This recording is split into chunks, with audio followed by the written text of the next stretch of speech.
안녕하세요. 운동도서관입니다. 오늘은 우리가 왜 다이어트에 실패하는지에 대한 내용을 다루려고 합니다.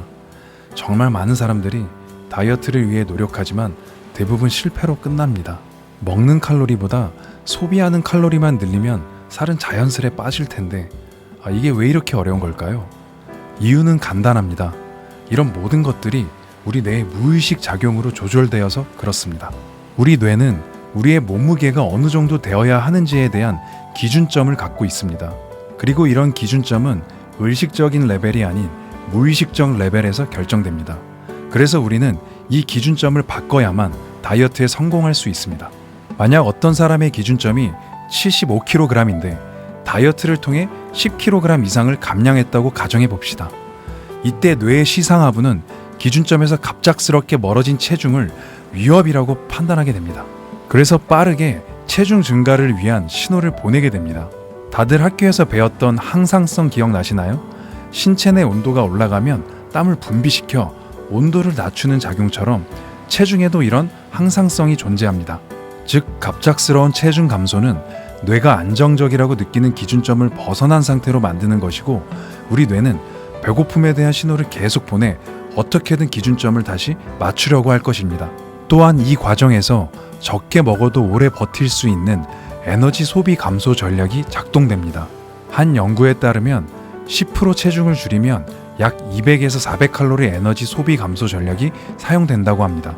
에너지를 많이 써도 모자랄 판에 오히려 에너지 소비를 줄이는 전략이 신체 내에서 작용된다는 것입니다. 근데 이게 꼭 나쁘다고는 볼 수 없는 게, 진화론적인 관점에서는 음식이 적은 상태에서도 오래 버티는 능력이 생존에 유리합니다. 그래서 생존에 디자인된 뇌의 입장에서 체중 기준점을 낮춘다는 건 정말 어려운 일입니다. 그렇다면 이 기준점을 낮출 수 있는 해결책은 무엇이 있을까요? 첫 번째는 내 신체 내부 감각을 최대한 민감하게 만드는 것입니다. 간단히 생각하면 배고프면 먹고, 배고프지 않으면 먹지 않는 것에 집중하는 겁니다. 다이어트에 있어 가장 큰 문제는 배고프지 않는데도 습관처럼 계속 먹는 것입니다. 이것을 고치기 위해 구체적으로 우리가 할 수 있는 행동은 식사 때 먹는 것 이외의 모든 행위는 하지 않는 것입니다. 예를 들어 TV 보면서 먹거나 스마트폰 보면서 먹는 것을 하지 않고 오로지 먹는 것에만 집중하고 저작하고 삼키는 행위에 집중하는 것입니다.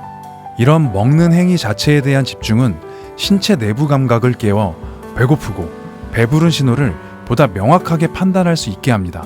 두 번째로, 다이어트를 위해 너무 힘주지 않고 건강한 생활 습관에 집중하는 것입니다. 여기서 건강한 생활 습관은 과일 야채 잘 먹기, 주 3회 이상 운동하기, 금연하기, 적당한 음주 지키기를 뜻합니다. 연구 결과를 살펴보면 정상적인 체중을 가진 사람보다 비만인 사람인 경우 건강한 생활 습관을 가졌을 때 사망률을 현저히 낮출 수 있습니다.